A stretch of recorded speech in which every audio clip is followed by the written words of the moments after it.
ilaha illallah Muhammad Rasulullah ya Habiballah. Bismillahirrahmanirrahim. Assalamualaikum warahmatullahi wabarakatuh. Waalaikumsalam. Alhamdulillah wa syukurlah wa salatu wassalamu ala rasulillah Sayyidina Habibina Muhammadin sallallahu alaihi wasallam. Amma ba'd. Bapak Ibu sekalian yang dimuliakan, dicintai dan diberkahi Allah Subhanahu wa taala. Kita bersyukur bisa berjumpa walaupun dalam bentuk Zoom seperti ini, tapi semoga tidak mengurangi berkah. Insya Allah pada hari ini kita akan membahas tentang muhasabah dan muraqabah dalam perspektif tasawuf. Muhasabah juga dikenal dalam kitab fikih. Muhasabah juga dikenal dalam bahasa masyarakat sosial lagi, jadi introspeksi ya.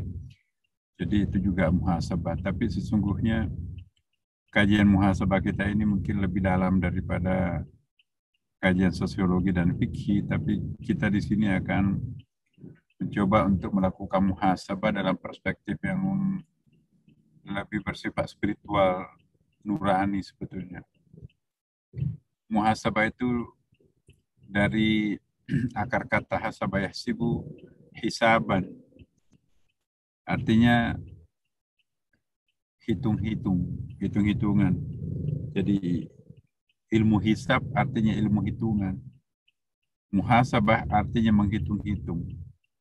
Introspeksi diri secara spiritual terhadap perjalanan hidup sambil membayangkan perbuatan baik dan buruk yang telah kita lakukan.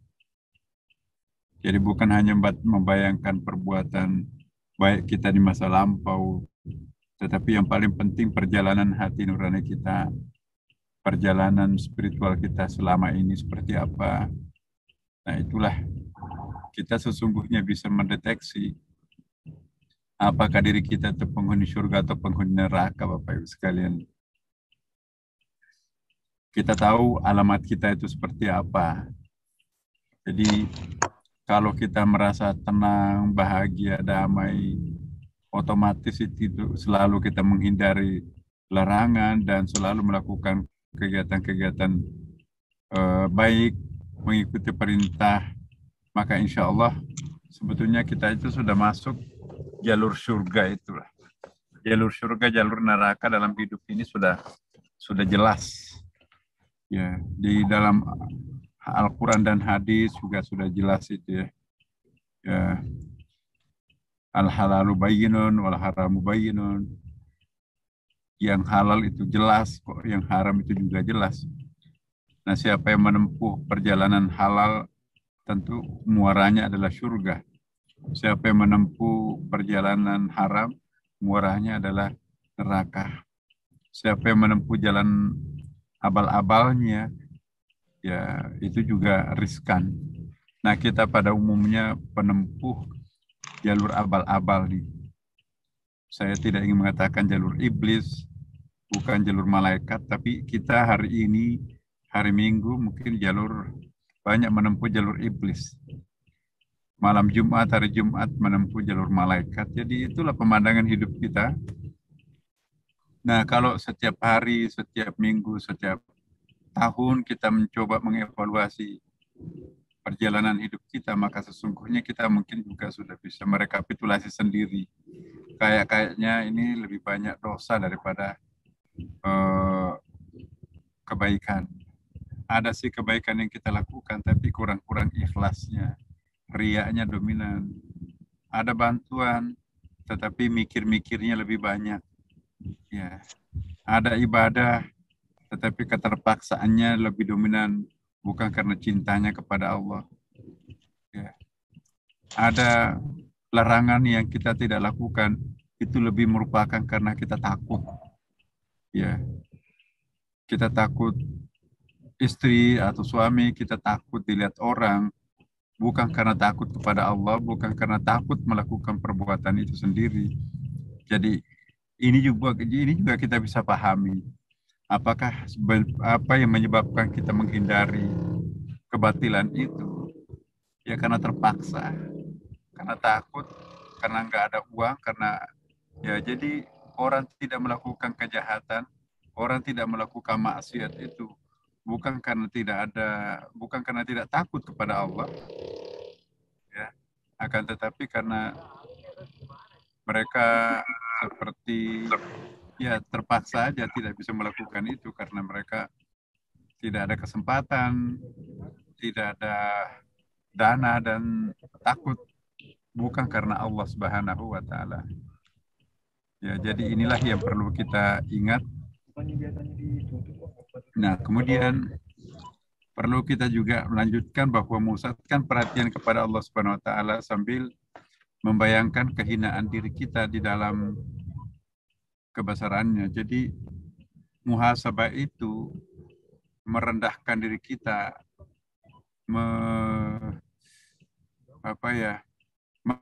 merasakan diri kita sebagai hamba dan menghadapi Allah sebagai Tuhan.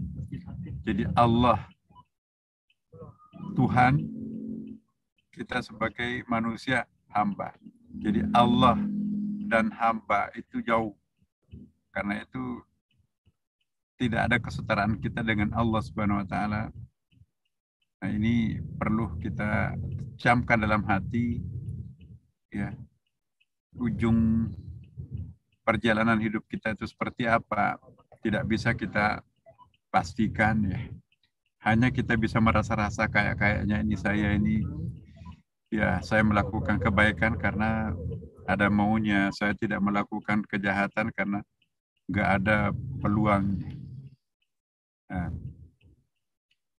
kemudian setelah hati dan pikiran tenang dan hening, kita mulai membayangkan seluruh dosa maksiat, kekeliruan, dan perbuatan kriminal yang pernah kita lakukan. Nah, kita sudah mulai menghitung-hitung umur kita sudah berapa. Kadang-kadang umur kita sudah pensiun, tetapi usia spiritual kita itu masih sangat childish, ya, masih kekanak-kanakan. Yang bertambah adalah umur biologis, tapi tidak bertambah umur spiritual kita. Umur spiritual kita itu tetap jalan di tempat lah. Kita seenak-enaknya melakukan sholat itu di akhir waktu, ya. Masih tetap kita tidak melaksanakan sholat-sholat sunat, padahal mestinya semakin panjang umur yang kita jalani, semakin banyak sunat-sunat yang kita alami. Ya, semakin tua usia kita, semakin bersih kita di dalam perjalanan hidup. Jangan sampai nanti usia kita ini bertambah panjang, tetapi bertambah panjang juga daftar dosa yang kita koleksi. Itu orang-orang yang rugi. Kita laporkan ke hadapan Allah SWT seluruh perbuatan tercela itu sambil memohon ampun setulus-tulusnya kepada Allah. Dan tidak mungkin bisa melakukan muhasabah dalam keadaan akal pikiran itu aktif. Tidak mungkin melakukan muhasabah kalau kita berada dalam simpul-simpul keramaian. Muhasabah itu paling nyaman dilakukan, paling enak kita lakukan ketika kita bangun tengah malam. Setelah sholat tahajud, kita memegang tasbih, kita ngaji.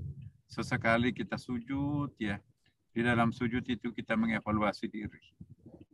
Nah, inilah yang disebut dengan muhasabah. Nah, kita mencoba untuk melihat, menengok masa lampau kita seperti apa. Apa yang kita lakukan terhadap anak, apa yang kita lakukan terhadap keluarga kita, apa yang kita lakukan terhadap tetangga. Adakah kita sudah mencegah mereka untuk tidak melakukan dosa maksiat? Kalau kita diam aja, maka kita termasuk orang yang tidak mendukung amar ma'ruf nahi mungkar.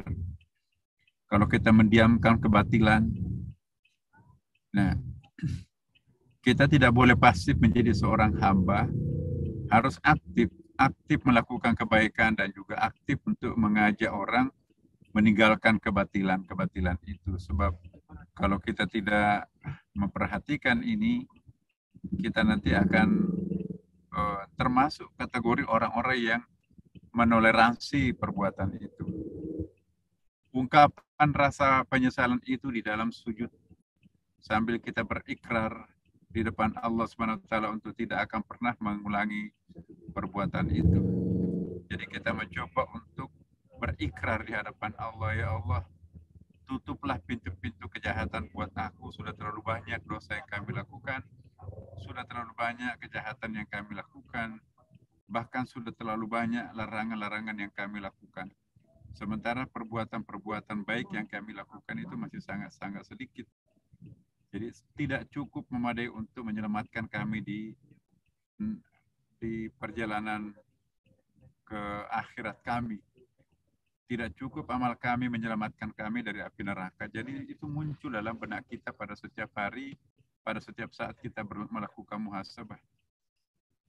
Kita lanjutkan pembacaan tahmid Alhamdulillah 100 kali sambil mensyukuri nikmat dan karunia Allah Subhanahu wa taala ya atas undangannya untuk mendekatkan diri dengan melalui perenungan-perenungan suci.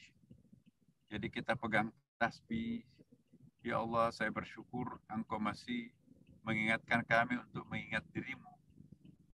Jadi kalau kita masih mengingat Allah seperti hari ini Bapak Ibu, meninggalkan istirahatnya kan hari Minggu seperti ini enak tuh tidur tuh siang-siang bolong seperti ini. Tetapi kita tinggalkan semuanya itu karena kita berusaha untuk melakukan perbaikan diri, ya mengimbangi kekeliruan, dosa-dosa yang pernah kita lakukan. Dalam keadaan tenang dan hening kita mengingat amal-amal kebajikan yang pernah kita lakukan, baik kepada dirinya sendiri maupun kepada makhluknya, sambil memohon berkahnya terhadap perbuatan tersebut. Ya, jadi apa yang kita lakukan untuk Allah dan apa yang kita lakukan dengan untuk manusia, hablum minallah dan hablum minan nas, adakah perubahan, adakah peningkatan dari tahun-tahun yang silam? Nah, kita nanti akan menyimpulkan ternyata aku stagnan, aku tetap masih seperti dulu. Nah, inilah yang kita diingatkan oleh Allah, ya ayyuhalladzina amanu ittaqullaha wal tandur nafsum ma qaddamat lighad wattaqullaha innallaha khabirum bima ta'malun. Hai orang-orang yang beriman, bertakwalah kepada Allah dan hendaklah setiap diri memperhatikan apa yang telah diperbuatnya untuk hari esok. Dan bertakwalah kepada Allah, sesungguhnya Allah Maha mengetahui apa yang kalian kerjakan. Jadi kita diminta bertakwa. Bertakwa dulu baru melakukan muhasabah. Jadi kalau muhasabah duluan, itu muhasabahnya itu tidak akan khusyuk, tidak akan sempurna. Muhasabah yang tidak dilatar belakangi oleh ketakwaan, itu hanya sekedar numpang lewat ya. Atau mungkin kita kecewa lalu ingat Tuhan. Nah kalau kita kecewa, baru ingat Tuhan. Kalau kita kena musibah, baru ingat Tuhan. Kalau ada hajat kita yang lebih besar, baru ingat Tuhan. Kalau ada persoalan besar, baru ingat Tuhan. Itu bukan muhasabah. Itu mentok kehidupannya, baru ingat Tuhan. Muhasabah yang sesungguhnya ialah dalam keadaan tidak ada masalah, tetap langgeng, tetap permanen, dan tetap kita rutin melakukan muhasabah terhadap Allah. Bukanlah sebuah muhasabah itu kalau ditimpa musibah, lantas kita ingat Allah. Itu wajar. Muhasabah ini adalah sesuatu yang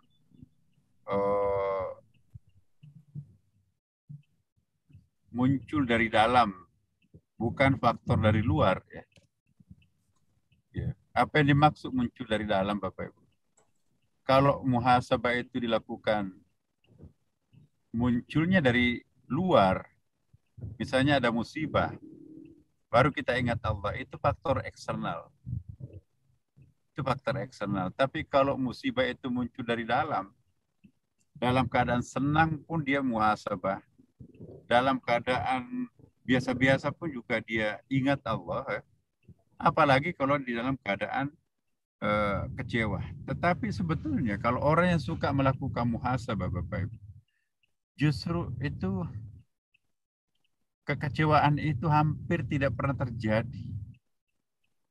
Jadi orang yang masih suka kecewa, ya, itu berarti bahwa muhasabahnya selama ini nggak jalan. Ya. Orang yang aktif melakukan muhasabah, sudah lama ia mengucapkan selamat tinggal kekecewaan. Bahkan musibah yang besar seperti apapun dirasakannya hanya musibah kecil, enteng gitu. Nah, apa yang disebut dengan muhasabah ini sebetulnya adalah mempertahankan eksistensi diri kita itu di hadapan Allah, kemelekatan diri kita dengan Allah, attachment kita dengan Allah. Itu muhasabah. Jadi kalau kita masih menangis-nangis karena misalnya bertengkar dengan suami atau istri, atau dimarahi atasan, itu bukan muhasabah, itu ungkapan kekecewaan. Ya, kalau orang kecewa pasti panggilnya Allah kan. Nah, inilah yang seringkali kita lakukan. Wow, muhasabah, nangis-nangis. Air mata kita pun juga itu perlu diperhatikan. Apakah air mata itu air mata rindu terhadap Allah atau air mata kecewa terhadap diri sendiri? Seringkali kita lihat ada orang nangis-nangis ya. Aduh, ini khusyuk sekali nangisnya. Panggil-panggil nama Allah segala. Tapi dalam pikirannya dan isi hatinya, dia tidak mengingat Allah, dia tidak melihat Allah, dia tidak membayangkan Allah, tapi dia membayangkan orang yang dibencinya. Atau melihat penderitaan dirinya, nasib kok saya seperti ini. Jadi Tuhan tidak ada di dalam benaknya. Hanya kekecewaan yang muncul pada dirinya, sehingga dia menangis. Jadi tangis seperti ini bukan itu yang mahal, Bapak. Tangisan yang mahal itu melupakan penderitaan itu, bahkan nggak ada penderitaan yang muncul. Yang muncul itu adalah ingatannya kepada Allah Subhanahu wa Ta'ala. Kenapa menangis? Coba kita lihat Rasulullah. Aku menangis bukan karena aku sedih. Aku menangis juga bukan karena aku menderita, Bu. Aku menangis bukan karena aku kecewa, tapi aku menangis karena kerinduanku terhadap Allah. Aku terharu terhadap para pencintanya Allah. Nah, ini dia. Nah, kalau kita sudah sampai menangisnya karena benar-benar mencintai Allah, rindu terhadap Allah, lupa kita bahwa diri kita itu sedih, lupa kita kalau kita itu kecewa, Bapak. Nah, lupa kalau kita itu menderita. Karena itu saya ingin mengingatkan kita sekali lagi, tidak semua orang yang tafakur di atas sajadah menangis itu disebut muhasabah. Mungkin kalau muhasabah dalam pengertian fikih, iya. Muhasabah dalam pengertian sosiologi, yaitu introspeksi terhadap masa lampaunya yang kurang-kurang, itu sudah muhasabah. Tapi muhasabah dalam pengertian tasawuf, ya, sufistik, itu bukan muhasabah kalau kita menangis karena menderita, menangis karena difitnah, menangis karena kesedihan. Justru air mata orang yang taat terhadap Allah tidak akan pernah tumpah oleh makhluk. Air matanya hanya tumpah oleh Sang Khalik. Jadi kalau air mata kita tumpah karena makhluk, difitnah, dikecewakan, disinggung perasaannya, itu cengeng namanya. Cengeng di hadapan Allah itu jelek. Cengeng di hadapan makhluk itu jelek. Tapi cengeng di hadapan Allah itu yang bagus. Jadi air mata itu bertingkat-tingkat loh Bapak Ibu sekalian. Seringkali kita menganggap, wah saya khusyuk sekali. Mungkin 1 gelas air mata saya meleleh tadi malam, tadi subuh.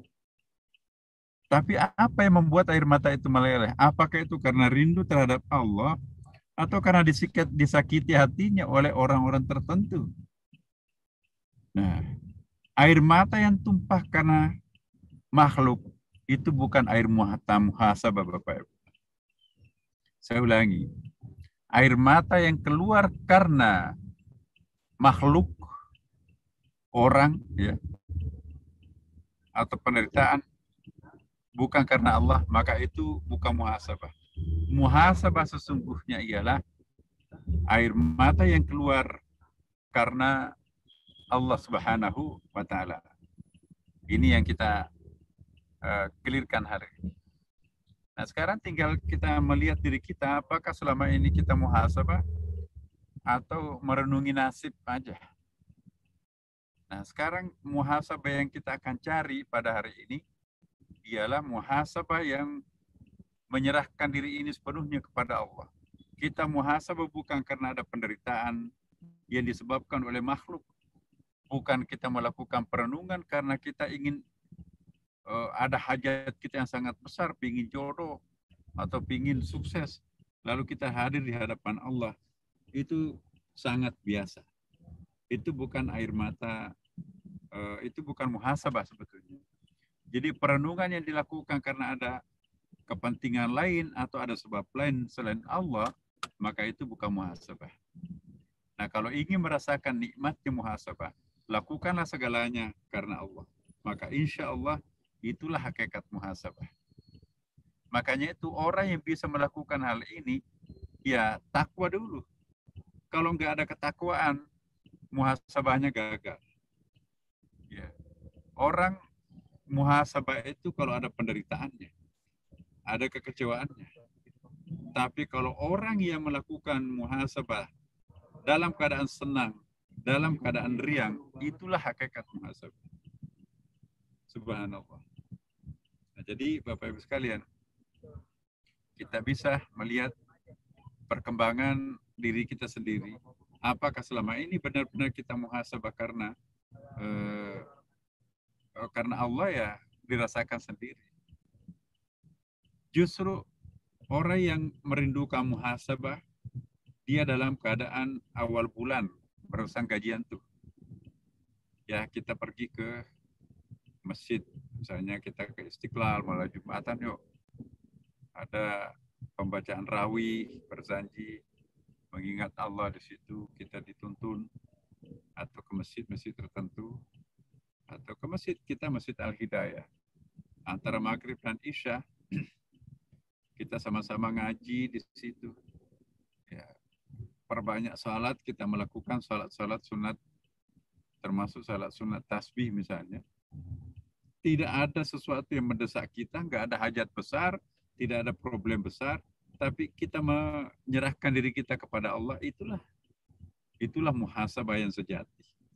Kalau muhasabah karena ada kekecewaannya terhadap orang lain, muhasabah karena ada hajatnya besar, maka sekali lagi itu tidak termasuk hitungan muhasabah.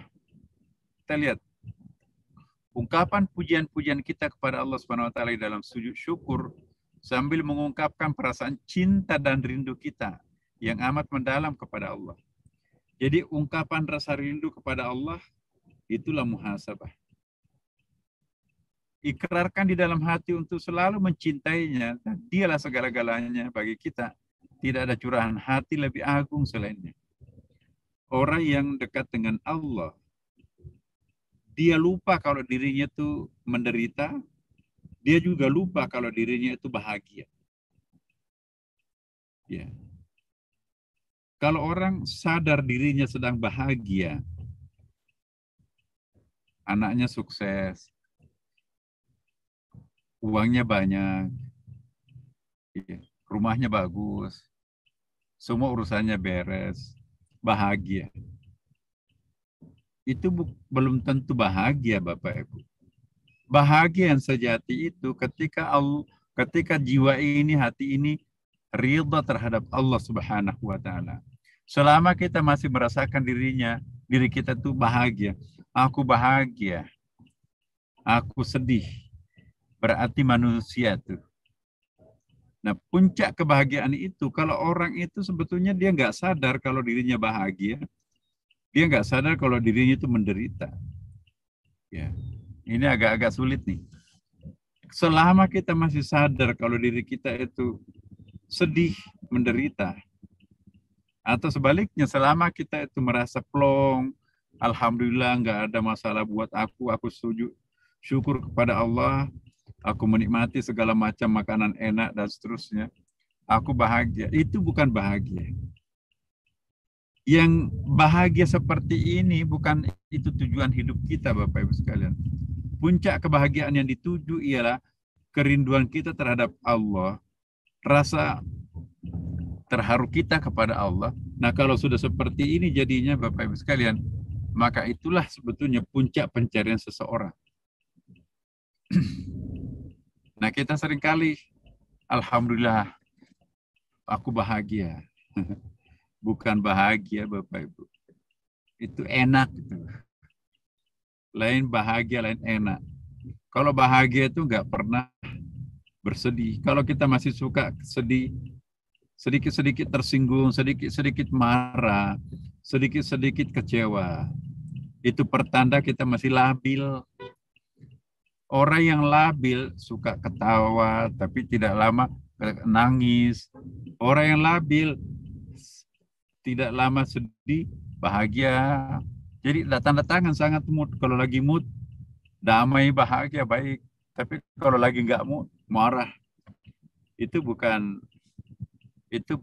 itu yang kita harapkan sebetulnya. Yang kita harapkan itu adalah kita tidak sadar kalau kita itu kecewa, kita nggak sadar kalau kita itu menderita, kita nggak sadar kalau kita itu bahagia. Kenapa? Semuanya ditenggelamkan oleh rasa rindu kita kepada Allah, rasa senang kita dengan Allah Subhanahu wa Ta'ala. Maka itu kalau orang khusyuk dalam salat itu, dia berada pada kondisi yang khusus. Dia bahagia, dia tetap khusyuk. Dia menderita, dia tetap khusyuk. Jadi kebahagiaan dan penderitaan itu tidak akan mengganggu frekuensi kedekatan dirinya dengan Allah Subhanahu wa Ta'ala. Inilah muhasabah, Bapak. Kita kembali lagi ya, Pak, bahwa selama kita masih merasa sedih, kecewa, atau kita juga merasakan bahagia, damai, silih berganti dan secara fluktuatif ya, maka kita itu termasuk labil ya. Orang yang stabil itu dia nggak bisa membedakan dirinya apakah ia di dalam keadaan bahagia atau sedih. Pokoknya kalau kita lihat orang itu tetap dengan Allah Subhanahu wa Ta'ala. Ya, dia selalu dengan Allah ya. Dia selalu dengan Allah Subhanahu wa Ta'ala. Kalau orang bersama dengan Allah, attach, melekat dengan Allah, justru kebahagiaan itu tidak terasa dan juga kesedihan itu tidak terasa. Ya, yang terasa itu adalah kedekatan dirinya dengan Allah Subhanahu wa Ta'ala. Selama kita sadar kalau kita itu bahagia, selama kita sadar kalau kita itu menderita, berarti kita berada pada posisi yang sedang muhasabah.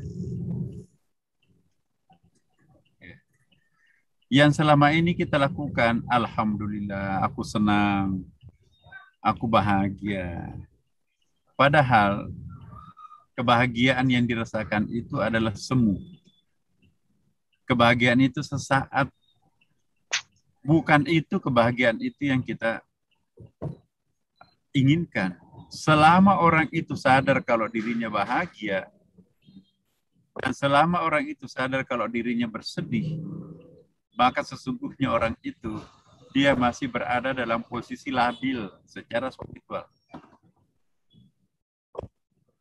Nah, kita kan selama ini bersyukur, alhamdulillah. Alhamdulillah kita itu karena kebahagiaan semu itu. Nah, yang kita inginkan sebetulnya, kesyukuran yang paling kuat itu, alhamdulillahnya itu adalah kebahagiaan kita ketika kita bersama dengan Allah Subhanahu wa Ta'ala. Kebahagiaan materi, kebahagiaan fisik, dan kebahagiaan duniawi itu sudah tidak bekerja dalam diri kita lagi. Ya. Sudah tidak bekerja, ada kesedihan, ada kegembiraan. Rasanya begini, kebahagiaan itu seringkali didefinisikan dengan kegembiraan. Bahagia tidak identik dengan gembira loh Bapak. Kita nggak bisa membedakan antara bahagia dan gembira. Pada umumnya yang diduga orang itu bahagia adalah ketika dirinya sedang gembira.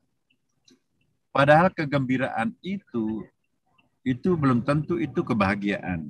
Bahkan kebahagiaan, rasa bahagiaan itu seperti apa? Itu juga belum tentu kebahagiaan itu. kebahagiaan yang sejati itu ialah ketika kita tidak sadar kalau diri kita itu sedang bahagia. Muhasabah secara spiritual tasawuf itu ketika kita nggak sadar kalau diri kita itu sedang gembira atau sedang bersedih. Selama kita sadar kalau diri kita itu sedih, menderita, maka kita itu masih belum berada pada posisi yang secara spiritual tasawuf itu stabil. Ya. Kalau kita sudah masuk ke dalam sebuah dunia, penderitaan dan kenikmatan, penderitaan dan kegembiraan itu mengecil di hadapan Allah Subhanahu wa taala, maka itulah yang disebut dengan puncak pencapaian. Ya. Kita bersyukur selama ini, alhamdulillah saya bahagia. Bukan bahagia itu. Bahagia yang sejati itu ketika kita nggak sadar kalau kita itu bahagia. Bukan juga kita muhasabah ketika kita nangis-nangis karena kesedihan.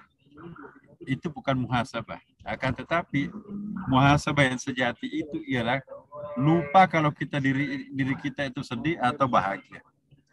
Nah sekarang sudah munculkah perasaan kita ketika kita sedang bermuhasabah itu lupa kalau diri kita itu sedang sedih atau lupa kalau diri kita itu sedang gembira atau nyaman atau bahagia? Muhasabah itu yang paling inti itu ketika kita gak sadar kalau diri kita itu sedang bahagia atau sedang sedih. Nah, bukanlah muhasabah kalau kita menangis karena kesedihan atau bersyukur karena kegembiraan. Bersyukur karena kegembiraan itu syukurnya orang awam. Yang kita syukuri itu apa sih sebetulnya? Yang kita syukuri itu bukan kegembiraan. Yang kita syukuri yang paling inti itu adalah kedekatan diri kita dengan Allah Subhanahu wa taala. Apakah itu kita dalam keadaan suasana lingkungan kita tidak kondusif, orang lain bersedih, atau kita sedang memang nyaman, bahagia, itu nggak ada persoalan. Jadi puncak muhasabah itu ketika kita berada pada situasi dekat dengan Allah. Ya Allah, hamba-Mu memang pendosa, tapi aku serahkan diri ini sepenuhnya kepadamu. Ya Allah, hamba-Mu memang tidak ada apa-apanya, tapi terserah, Engkau adalah Tuhan, aku adalah hamba. Engkau Tuhan, aku hamba. Aku berhak apapun keputusan-Mu, dan Engkau berhak apapun keputusan-Mu. Aku pasrah, sepasrah apa yang dilakukan seseorang, kalau sudah seperti ini pasrahnya, hilanglah penderitaan itu, tapi juga pada saat bersamaan mungkin hilang juga kebahagiaan itu. Dalam arti kegembiraan ya. Karena kita seringkali menganggap kebahagiaan itu kegembiraan. Padahal lain gembira, lain bahagia. Pada umumnya kita menganggap bahwa bahagia itu gembira. Padahal gembira itu belum tentu bahagia. Dan bahagia itu belum tentu juga gembira. Nah, yang kita inginkan sekarang ini ialah kedekatan diri ini dengan Allah Subhanahu wa taala. Kalau sudah sampai kita kepada puncak muhasabah, lupa kita berdoa. Yang kita lakukan adalah munajat. Kalau orang berdoa, Bapak Ibu sekalian, masih ada ego, masih ada harapan, masih ada ekspektasi yang non Tuhan di situ ya. Nah, kalau munajat tidak ada lagi doa di situ. Yang ada hanya kekaguman terhadap Allah dan kerendahan diri kita sebagai manusia atau hamba.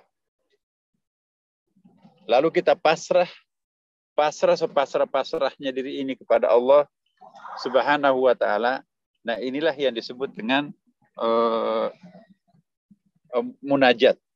Jadi kita sampaikan kepada Allah apa adanya diri kita di sini, Jadi kita sampaikan kepada Allah, ya Allah, hamba-Mu memang seperti ini apa adanya hamba-Mu. Nah, justru pada saat seperti inilah kita berada pada posisi apa yang biasa disebutkan dengan posisi isti'dad. Isti'dad ini adalah makam puncak. Makam puncak itu kalau kita masih menolak bahaya, menolak musibah, menolak penderitaan, dan berharap akan kesuksesan, kebahagiaan, berarti kita masih ada ekspektasi-ekspektasi yang belum meruncing hanya kepada Allah Subhanahu wa Ta'ala. Ya. Dalam level fikih, memang doa sangat penting dalam arti memberikan harapan kita untuk mencapai kepuasan, kegembiraan itu. Dan kita juga menolak bahaya, musibah, dan lain-lain sebagainya kan. Tetapi kalau orang sudah sampai ke puncak makam yang paling tinggi, lupa kalau doa yang paling penting untuk dilakukan itu ialah kedekatan diri itu. Lupa berdoa kalau itu ada musibah yang harus dihindari. Lupa berdoa kalau ada kebahagiaan yang sebentar lagi akan dicapai. Nah, ini yang muncul pada diri orang yang sedang istiadat.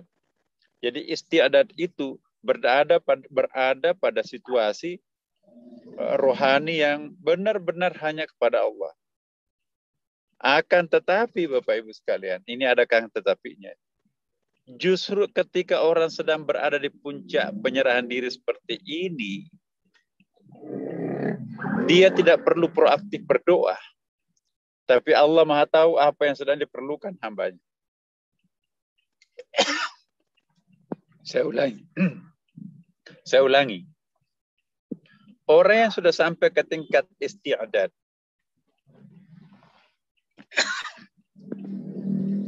tidak perlu lagi berdoa untuk sesuatu. Karena Allah Maha proaktif untuk memberikan pelayanan khusus terhadap kekasih. Banyak tuh yang pernah terjadi kasus serupa. Saya berikan satu contoh dalam Al-Quran tuh ya. Maryam itu apa yang terjadi? Setiap kali Nabi Zakaria masuk ke dalam ruangannya, kullama dakhala 'alaiha Zakaria fil mihrab, ya, dia menemukan makanan lengkap di dalam situ itu. Menu makanan yang tidak pernah kelihatan, bahkan buah musim panas kelihatan di musim dingin. Buah musim dingin muncul di musim panas di kamarnya Maryam. Maka Nabi Zakaria berdoa, "Anna laki hadza, ini dari mana ini?" Apa kata Maryam? "Hadza min fadli Rabbi." Ya. Ini dari Allah Subhanahu wa Ta'ala. Nah, kita lihat cerita-cerita wali dulu, itu nggak pernah kekurangan makanan di rumahnya. Orang nggak tahu dari mana itu. Nggak pernah menderita, selalu aja ada uangnya. Dari mana kita nggak tahu. Ada mekanisme keajaiban yang bekerja pada diri orang yang sedang istiadat. Nah, selama kita masih proaktif, ya, untuk kepentingan-kepentingan non-Tuhan, maka Allah tidak proaktif untuk memberikan pelayanan-pelayanan terhadap hambanya. Tapi kalau orang sudah sangat proaktif, kalau orang sudah pasrah total terhadap Tuhannya, maka Allah yang akan maha proaktif terhadap hambanya. Coba kita lihat ilustrasinya. Janin di dalam kandungan ibu, itu proaktif mencari nafkah enggak? Total pasrahnya kepada Allah. Nah, apa yang terjadi? Tidak perlu nangis. Proaktif Allah untuk memberikan apapun kebutuhannya. Cukup berkeinginan untuk minum atau makan, nutrisi ibunya itu mensuplainya. Kalau lahir itu sudah mulai akalnya berjalan, sudah mulai ada kontaminasi budaya, lingkungan. Ya, makanya itu anak-anak kecil itu sudah mulai nangis. Nangis isyarat perlu makan. Nangis isyarat sakit. Tapi tidak perlu cari makan dan tidak perlu ke dokter. Yang proaktif adalah orang di sekitarnya. Jadi di sini sudah mulai tereduksi sedikit proaktifnya Tuhan. Kenapa? Sudah ada aktivitas anak itu untuk nangis. Nah, kita sekarang ini sudah aktif bekerja dan sudah aktif berpikir segala macam. Maka Allah pun juga memberikan tingkat kepasrahan dirinya itu ya. Dirinya itu tidak lagi seproaktif ketika ia sedang janin. Nah, harus berkeringat dulu baru makan, berusaha dulu baru dapat uang. Kenapa Allah tidak proaktif di sini? Karena manusia sudah punya reaksi proaktif. Nah, kalau kita mampu menciptakan satu kondisi batin sepasif dengan janin, sepasif dengan mayat, yang pasrahnya bukan main itu ya, cukup melipat tangan, semua orang di sekitarnya itu heboh. Siapa yang gali makannya, siapa yang memandikan, siapa segala macam itu. Nah, itu kira-kira satu pemandangan ya, bahwa semakin kita pasrah kepada Allah, maka semakin proaktif Allah. Kenapa ini saya berikan penjelasan? Karena akal masih suka menggoda loh. Kalau kita pasrah begitu, bagaimana makannya kan? Nah, kalau kita pasrahnya seperti itu, ya bagaimana bisa menjadi manusia produktif? Berarti masih ada akal yang bekerja di situ. Selama masih ada akal yang intervensi di dalam muhasabah, itu maka tidak akan pernah mencapai tingkat muhasabah yang paling tinggi tadi. Maka itu kan pernah saya jelaskan pada waktu kita yang lalu, pertemuan lalu, 3 macam tingkatan doa. Doa bilisanil maqal, doa yang dipanjatkan dalam keadaan situasi bicara ya. Ya Allah berikanlah rezeki, ya Allah berikanlah jodoh, ya Allah berikanlah keselamatan, sembuhkanlah penyakit. Itu doa bilisanil maqal. Ucapan mulut yang bekerja di situ. Tetapi nanti kalau yang bekerja di situ adalah hati yang sangat menjerit kepada Allah, ya Allah, inilah hambamu yang tidak punya apa-apa dan enggak punya siapa-siapa. Nangis-nangis itu berdoa. Nah, itu doa bilisanil hal. Bukan mulutnya yang bekerja, tapi hatinya yang bekerja. Itulah yang disebut dengan doa bilisanil hal. Tapi ada satu doa yang paling tinggi, lebih tinggi daripada doa bilisanil hal. Itulah doa bilisanil isti'dad. Apa itu isti'dad? Bapak Ibu sekalian, isti'dad itu menyerahkan dirinya tawakal penuh kepada Allah Subhanahu wa Ta'ala. Ya Allah, Engkau lah yang Maha tahu apa yang saya butuhkan. Engkau lah yang Maha tahu bagaimana bentuk penderitaan yang aku alami. Saking kuatnya penderitaan itu, maka kami tidak rasakan ini sebuah penderitaan. Ya, inilah yang aku lakukan. Jadi benar-benar dilakukan sesuatu ya untuk Allah semata. Inilah yang disebut dengan isti'dad. Jadi isti'dad ini artinya menyerahkan sepenuhnya urusannya kepada Allah Subhanahu wa Ta'ala. Hanya karena kita tidak berani mematikan akal, maka kita tidak bisa mencapai puncak kepasrahan ini. Selama masih ada akal intervensi, maka kita nggak mungkin mencapai puncak apa yang disebut dengan isti'dad itu. Disinilah hebatnya orang tua kita dahulu, Bapak Ibu. Orang tua kita dulu itu mungkin nggak sekolah ya, tapi keyakinannya yang membara dalam hatinya, ya, itu yang sangat kokoh, tangguh dalam prinsip. Maka itu mereka menang dengan penuh keajaiban ya kan. Bambu runcing bisa mengalahkan tank, bisa mengalahkan pasukan sekutu yang menggunakan pesawat ya kan. Kenapa? Karena ada isti'dad di situ. Ada kepasrahan total. Berangkat. Bismillah. Ada Allah. Berangkat. Belum tentu dilihat musuh. Dilihat musuh belum tentu ditembak. Ditembak belum tentu kena. Kena belum tentu mati. Mati syahid. Pergi. Nah, nggak ada sedikit pun kekhawatiran dan rasa takut. Berangkat belum tentu dilihat. Dilihat, belum tentu ditembak. Ditembak, belum tentu meletus. Meletus, belum tentu kena. Kena, belum tentu mati. Kalau mati, mati syahid. Surga menanti. Ya Allah. Nah, inilah rumus kehidupan yang dipegang oleh orang tua kita terdahulu, sehingga mereka itu betul-betul mencapai puncak istiadat itu. Nah, kita sekarang manusia modern ini tanggung kan. Mau akalnya juga setengah-setengah, mau yakinnya juga setengah-setengah kan. Akhirnya gagal kita. Mau menggunakan keyakinannya tanggung. Mau menggunakan rasionya juga tanggung. Ya. Orang barat itu yang kaya dengan penelitian induktif, dengan kerja keras dan profesional, dia berhasil.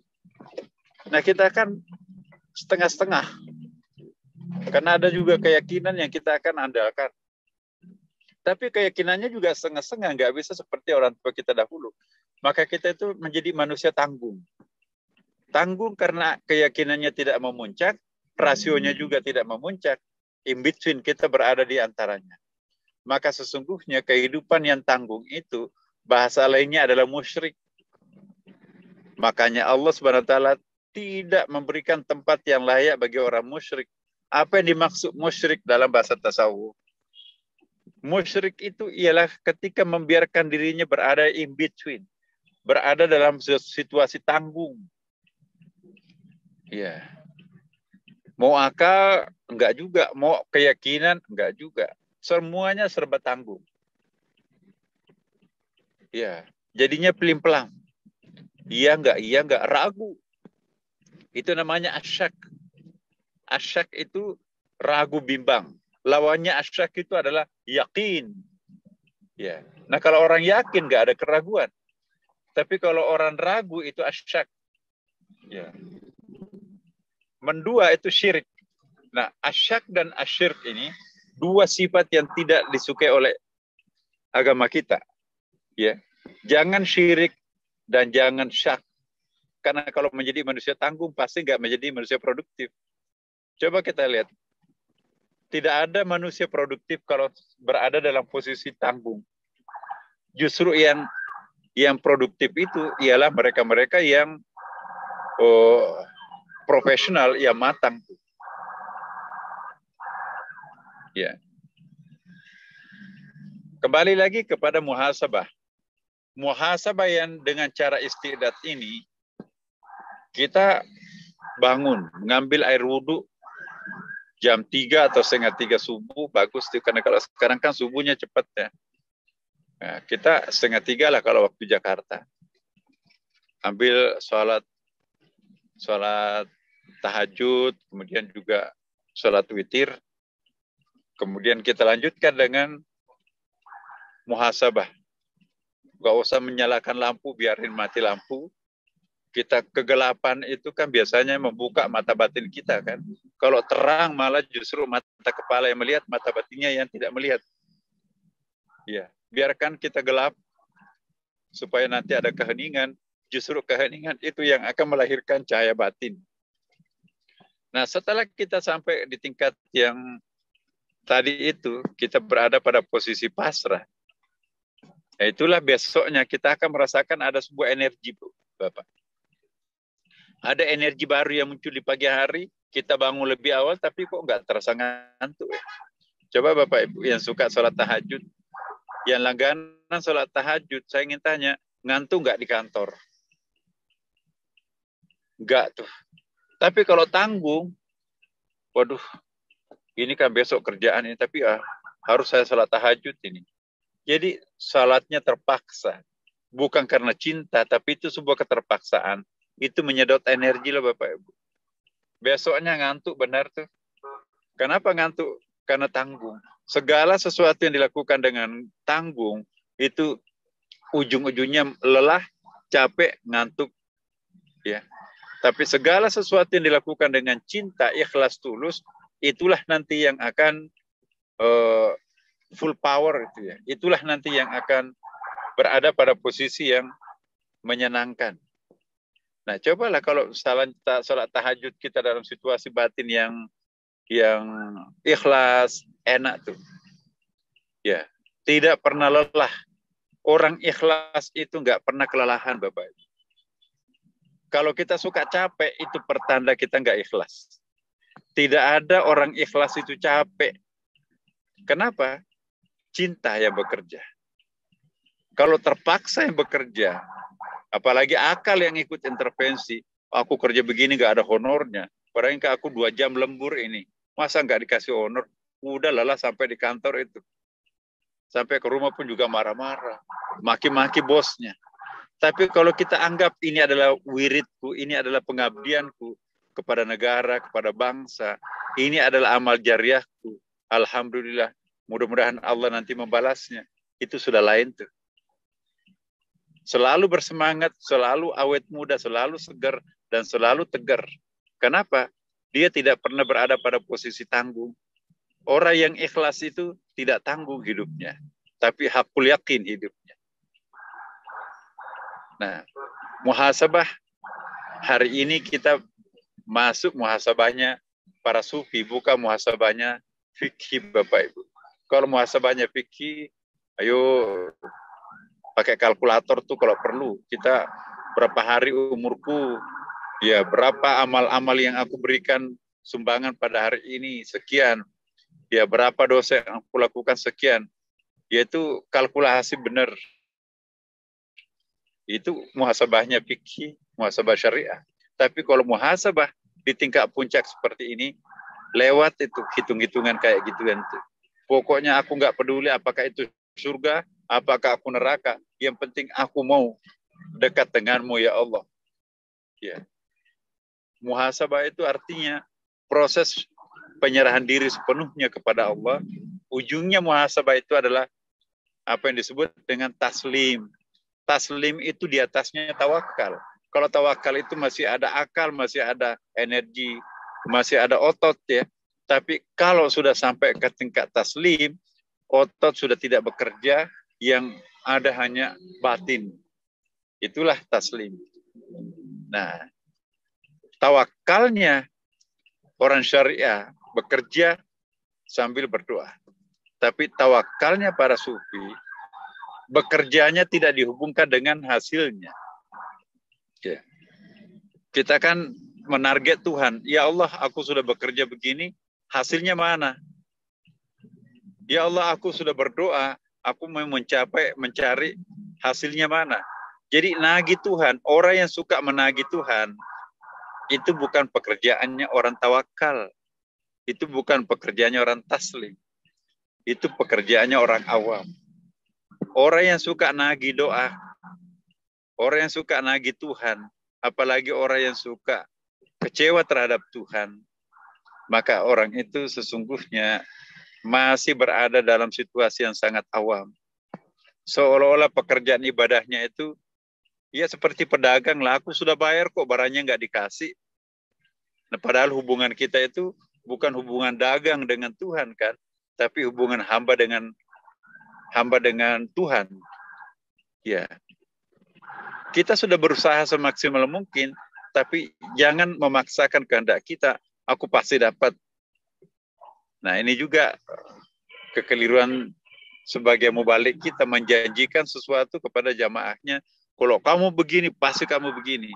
Enggak. Tuhan itu Tuhan kok. Belum tentu doa kita dikabulkan, belum tentu karya kita dihargai oleh Tuhan.